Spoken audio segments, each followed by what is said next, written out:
Hello, welcome back to Talking Europe on France 24. I'm Catherine Nicholson. Now, as 2018 begins, Europe is perhaps waving a relieved goodbye to 2017, a year that brought the start of Brexit negotiations, an unpredictable new American president, and new life to nationalist movements all around the continent. So then, what might the new year bring? Well, we're joined today by a guest who's seen Europe from inside and out. Pascal Lamy, thanks very much for being with us. A pleasure. Just to introduce you a little bit better to our audience, Pascal Lamy was in fact Chief of Staff for the famous European Commission President Jacques Delors between 1985 and 1994. You'll probably remember him for earning the wrath of British Eurosceptics and a famous newspaper headline, "Up Yours Delors," as Mr. Delors pushed for more integration in Europe. Pascal Lamy himself, later European Trade Commissioner before becoming head of the World Trade Organization from 2005 to 2013. So plenty that we could talk about, but I think that we will probably start off with that rather iconic headline that we just saw there for a moment. This was from the British tabloid The Sun. As I said, you were Chief of Staff to Jacques Delors at the Commission at the time. What was your reaction? Well, knowing what the British tabloid press can do, I wasn't that surprised. I mean, would that have happened on any other country on the continent? That would have been an uproar. Yeah. That's the British tabloid press. But it was, Delors didn't like it. Mm-hmm. And it probably was one more manifestation of this special UK-Europe relationship. Well, did you actually feel back then that the UK would actually try and leave the European Union? Because this was about tension with Delors trying to take Europe in a different direction. No, frankly, no. Not least because, we've always known and thought that the fondness of the British for a political union was not that great, less than France, Germany, Italy, Spain, okay. But the notion that the economic union, the internal market, was the great thing to do was pushed enthusiastically by the Brits. And that's a total contrast with the present situation. We now are in a situation where the Brits have asked to remove the UK economic egg from the European economic omelette. And that's a formidably difficult thing to do. And the paradox seen from my own life, the ones that pushed Delors to have the internal market without borders 1992, most were the Brits. And not least because they have a tradition of economic openness, liberalism, free trade. They love free trade, which is why they love the internal market. Do they hate free trade now?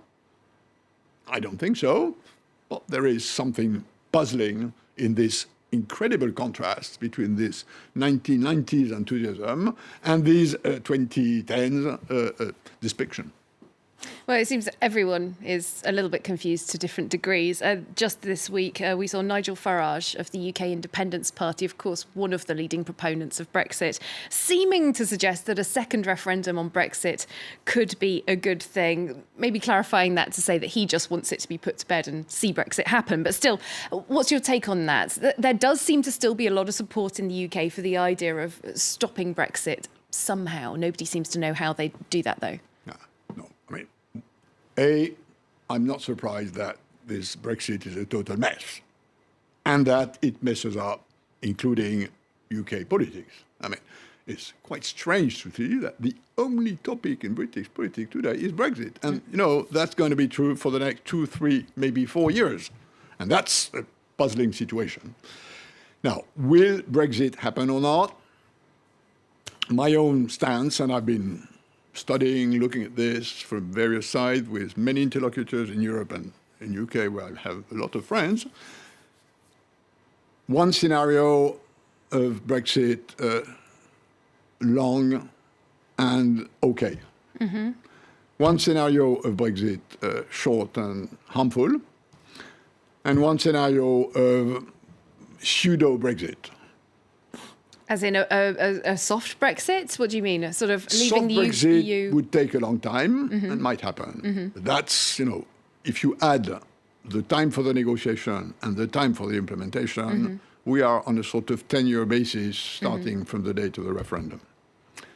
Then you have the hard Brexit. No deal, no success after 2-3 years of trying, and that's harmful for the UK economy. It's going to be bad for the UK economy anyhow, but that's the most harmful. And then you have something which many people are trying to think.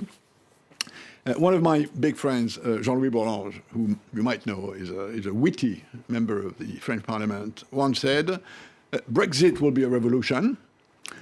Before Brexit, the Brits had 1 foot in and 1 foot out, and after they will have 1 foot out and 1 foot in.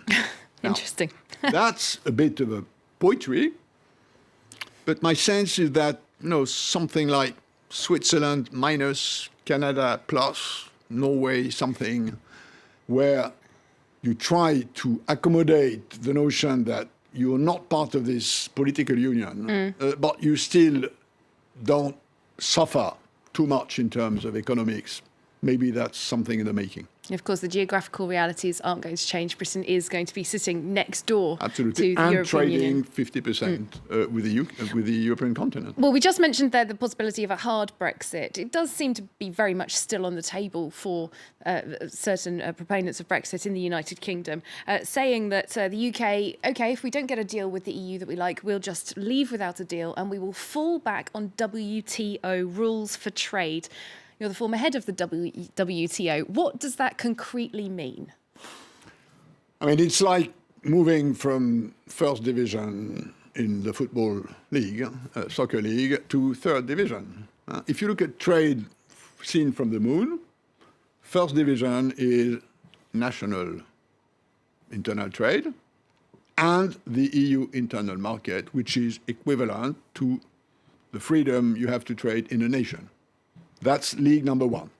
League number two is when you have a bilateral, very good agreement, like the European Union with Switzerland, or with Singapore, or with Japan, which is with that. League number three is the WTO, which is the least common denominator, which is the sort of fallback multilateral. So. It doesn't sound like that would be very advantageous to the UK, but wouldn't that also be risky for the EU? Surely it's in the EU's interest to avoid a no-deal Brexit. I totally agree with that. I totally agree with that. I mean, the interest of the EU is that Brexit harms UK as little as possible. That's not the impression that a lot of people in the UK have. Many people feel they're being punished. Yeah, but if they have this impression, they are wrong. There's no view at all. We on the continent believe Brexit is a stupid mistake. But you don't punish people. If people want to do a stupid mistake, they can do a stupid mistake. The stance of the EU27 is, let's handle this in the least harmful way without compromising on a number of EU principles, such as, for instance, free circulation of people, goods, and capital and services. Because this is a red line which we won't change, which is, by the way, the reason why some countries in the vicinity of the European Union, like Switzerland, like Norway, are not members of the Union. They have their own red lines. All right, let's turn our attention to the biggest EU member state, Germany. Angela Merkel, very tied up currently with those very tricksy coalition talks that have been going on since the general election. Now, on Friday, there was some very big news on that front, and we'll talk about the ramifications of that for Europe in a moment. First, so take a look at Catherine Clifford's report. Breakthrough in the early hours. After marathon talks lasting over 24 hours between Angela Merkel's Conservative Alliance and the Social Democrats. The fruit of their labour, a 20-page blueprint outlining their compromises on issues like tax and immigration. Within its pages, a focus on strengthening Europe and close cooperation with France, a major condition in winning over the SPD. Die Welt nicht auf uns wartet. The world is waiting for us. We need a fresh start for Europe, and we have worked on this with the different party presidents to find a path to a sustainable solution, not only for Germany, but Europe too. But there's still one more hurdle to get past before formal coalition talks could begin: a promised SPD party vote on the agreement. As a party, we have unanimously decided to support this agreement and to recommend to our SPD party to give a mandate to the SPD representatives to form a coalition. SPD losses in the September election, which saw a historic rise to the far right. The SPD initially refused to govern alongside the Conservatives once again. But when Merkel's attempt to form a coalition with two smaller parties failed, it offered up these exploratory talks. However, strong resistance remains to such a coalition within the party. Its members are set to vote on January 21st. Much hangs on this outcome for Merkel. Considerably weakened by the September vote, she's keen to avoid repeat elections or an attempt at a minority government.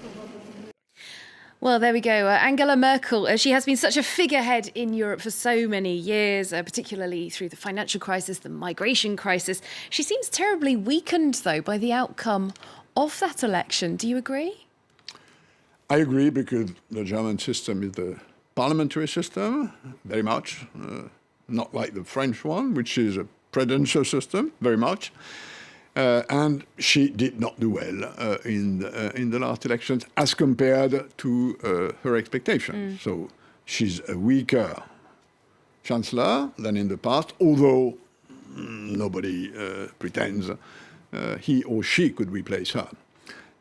I think for European integration, and I'm still a big fan of European integration, or even for the French president, for whom the European agenda is a number one on his political campaigning and realization, I think we really need a strong government in Germany. So a coalition government would clearly be stronger than a minority government, even with the assent or parliamentary support of the Social Democrats in Germany. So that's something which what's being played in the few days or weeks in Berlin is extremely important for us all.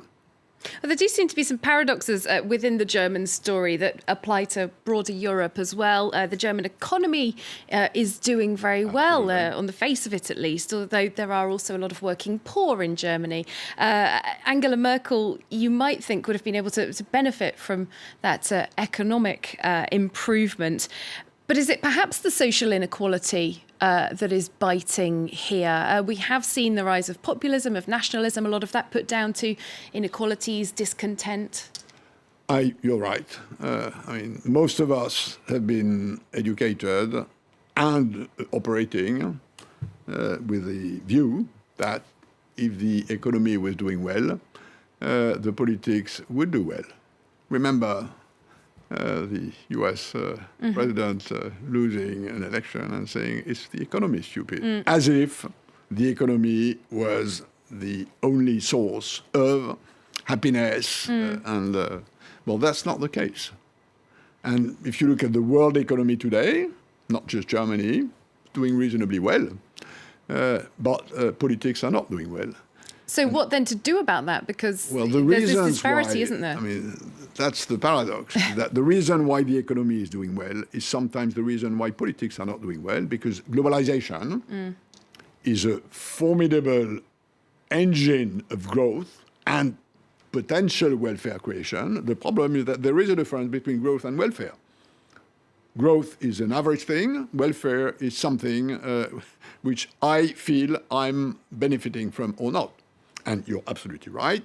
The main reason why there is this discrepancy between, let's say, good economics and bad politics, to put it simply, is the rise of inequalities. And how much is this, do you think? Globalization is very good on average, very good to some, very bad for others. And the reality is that our social systems, which were invented in the 19th century, can not cope properly today with the force of globalization. Again, it's more efficient, but more painful.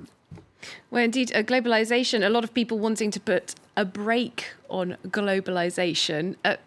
Do you think that that's something that should happen? Can it be tempered, or is it more a case of better explaining to people the benefits that people like yourself might see in globalization? I think it will not happen for reasons that have to do with the fact that technology is the real engine behind globalization, and technology doesn't move back. So globalization can't be stopped? It can be stopped by political decisions. If Mr. Trump was to do what he said he would do, which is slash a 40% tariff on Chinese imports in the US, this would be a big damage in globalization.